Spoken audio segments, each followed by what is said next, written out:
Okay, I think maybe I might be too far away from the Wi-Fi router, but I try to do another little video on a different S550 that I have that doesn't start. And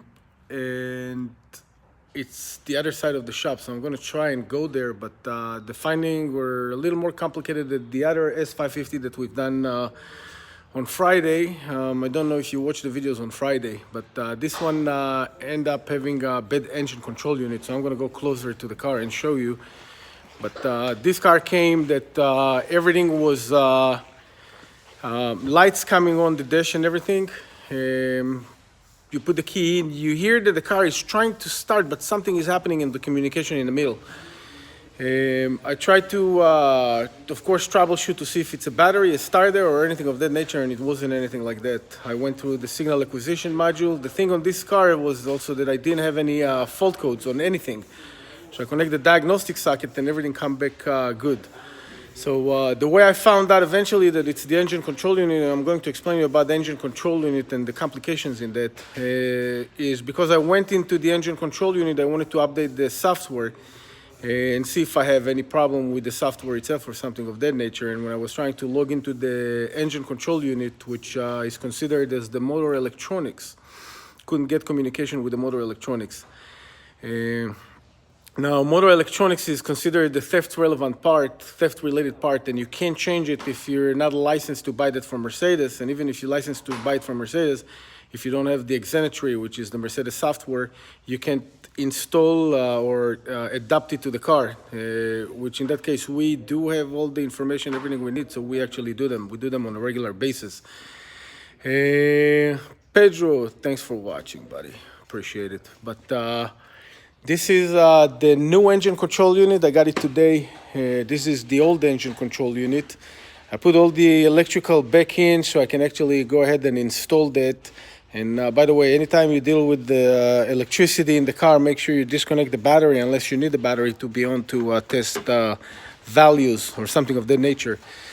But in that situation, the key was working, the lights came on the dash, everything seems like the car should be starting. I didn't have any fault code. End up being engine control unit. I'm going to install the new engine control unit, which is this one. Return this one to Mercedes. They want them as a core. I don't know what they do with them. But I'm going to do the adaptation, which usually take me about maybe an hour and a half to go through all the process of the adaptation. And after that, fire up the car. Hopefully, sometimes you can have more surprises. It's not always you finished one problem and that's it. Sometimes there's more than one problem. But anyway, this is also S550. We're starting to get a whole lot of them at the shop for various different issues.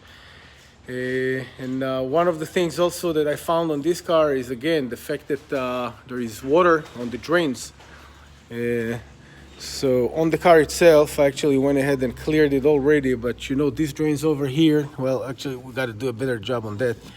But on the drain over here, you got to make sure that they're open. Because what happens when they're not open, you're going to get clogs. It's going to clog the drains and then water get into the engine compartment and inside the car. But sometimes these engine control units just go bad. Mercedes put them really, really close to the engine. The reason they put them close to the engine is to get you a better response time. When you kick down the gas, if you have long wires, the electrons are going to have to travel longer distance. If you put it really close to the engine, I'll show you. They're usually located right here. But you think that you got the wire harness, go a very, very short distance to get to the coils, the injectors and everything else, so the car going to respond faster than putting the engine control unit about maybe a foot or 2 feet or 3 feet away from the car.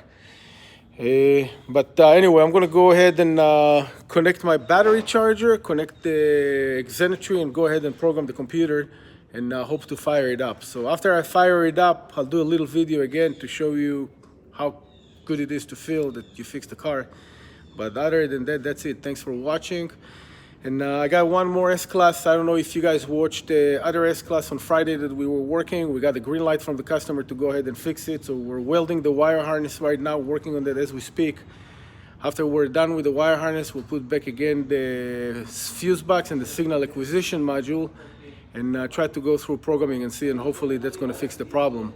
The other S-Class, the fuse box itself had some water damage to it. We opened it and we're gonna have to replace that too, but I'm quite confident that once we're done with that, everything should be good on the other car as well. I'll do a video on that after we put the wire harness together. Thanks for joining me today. Maybe I'll do another video later today, and peace. See you later.